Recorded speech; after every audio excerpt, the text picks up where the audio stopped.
خدا نہ خواستہ اگر اپنی ضروریات اور اس کے خرچ سے دل برداشتہ ہو کر اور مایوس ہو کر کسی حافظ یا عالم نے اپنی ڈیوٹی سے ہاتھ ہٹا لیا اور دنیا کی کمائی میں لگ گیا تو سمجھو اس محلے کے بچوں کا ایمان غارت ہونے میں کوئی شک نہیں۔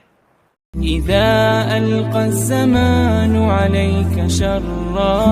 وصار العيش في دنياك مرا فلا تجزع لحالك بل تذكر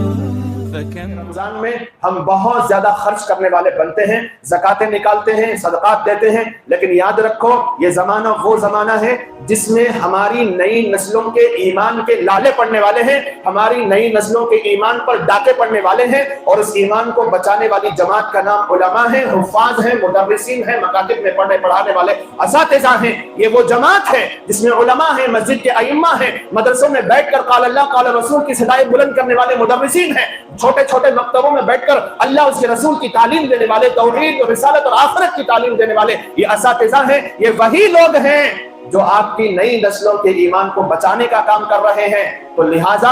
اپنے خاص ہدیوں سے، اپنے خاص نوازشات سے ان علماء، ائمہ، حفاظ، مدرسین، چاہے وہ مدرسے کے ہوں چاہے وہ مکتب کے ہوں، نوازنے کی کوشش کرو۔ اگر ہم بخیل بن جائیں، کنجوس بن جائیں اور علماء کی طرف التفات نہ کریں، مدرسوں میں مکتبوں میں پڑھانے والے اساتذہ کی ضرورتوں کا خیال نہ کریں اور رمضان یوں ہی گزر جائیں، خدا نہ خواستہ اگر اپنی ضروریات اور اس کے خرچ سے دل برداشتہ ہو کر اور مایوس ہو کر کسی حافظ یا عالم نے اپنی ڈیوٹی سے ہاتھ ہٹا لیا اور دنیا کی کمائی میں لگ گیا تو سمجھو اس محلے کے بچوں کا ایمان غارت ہونے میں کوئی شک نہیں۔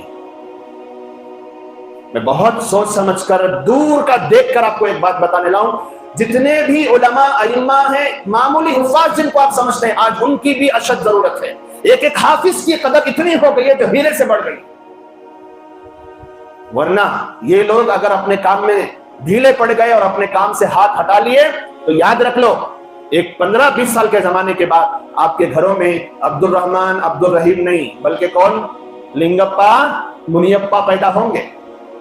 بچانا ہے اپنے بچوں کے ایمان کو، علماء کی قدر کرو، حفاظ کی قدر کرو، مدرسوں میں پڑھانے والے مدرسین کی قدر کرو، اور مکتبوں میں پڑھانے، خاص طور سے مکتبوں میں پڑھانے والے اساتذہ کی، ایک ایک حافظ کی، ایک ایک عالم کی قدر کرو۔ جتنا ہدیوں سے نواز سکتے ہو خوب نوازو۔ باقی رہا تراویح کی اجرت کا مسئلہ، وہ بڑے علماء سے پوچھ لو۔ آمین وآخر دعوانا الحمدللہ رب العالمین۔